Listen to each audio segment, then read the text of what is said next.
বয়স বাঢ়ি অহাৰ লগে লগে আমাৰ আটাইতকৈ ডাঙৰ ইচ্ছাটো হৈছে স্বাধীন হৈ থকাটো, নিজৰ মতে নিজৰ জীৱন, চখ আৰু পৰিয়ালৰ সুখ উপভোগ কৰাটো। কিন্তু কেতিয়াবা দুটা কথাই সেই স্বাধীনতা সংকুচিত কৰি পেলাব পাৰে। সেয়া হৈছে দুৰ্বলতা আৰু শক্তি হেৰুৱাই পেলোৱা। কিন্তু ভাল খবৰটো কি জানেনে? এই সকলোবোৰ প্ৰতিৰোধ কৰিব পাৰি। এইখিনিতে আহি পৰে ফিজিঅ'থেৰাপিৰ কথা। ফিজিঅ'থেৰাপিষ্টসকল হৈছে এক্সপাৰ্টছ ইন মুভমেণ্ট।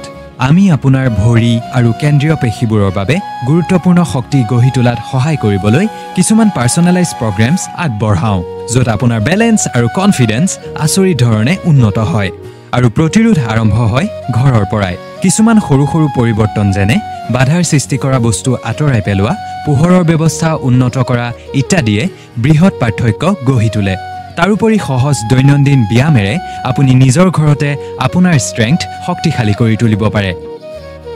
আপুনি অকলে ইয়াৰ সন্মুখীন হ'ব নালাগে। ফিজিঅ'থেৰাপিষ্টৰ সৈতে কথা পতাটোৱেই হৈছে শক্তিশালী, স্থিৰ আৰু জীৱনটোক সম্পূৰ্ণৰূপে জীয়াই ৰখাৰ প্ৰথম পদক্ষেপ।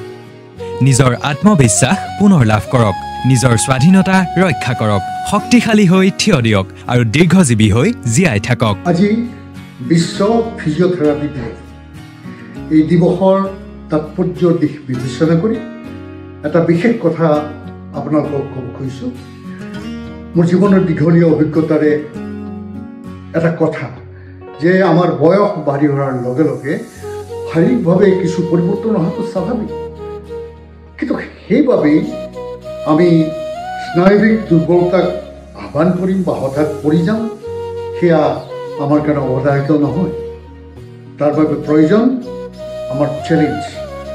আমি বিশেষ কিছুমান কথা বিবেচনা কৰিব লাগিব যে আমি স্বাস্থ্যসন্মত আহাৰ গ্ৰহণ কৰিব লাগিব আৰু আমি শাৰীৰিকভাৱে কচৰৎ কৰি নিজকে শক্তিশালী কৰি তুলিব লাগিব আৰু এক বিশেষ সুসংহত পৰিৱেশত, অৰ্থাৎ স্বাভাৱিক পৰিৱেশত, এটা নিৰাপদ পৰিৱেশত আমি বিচৰণ কৰিব লাগে।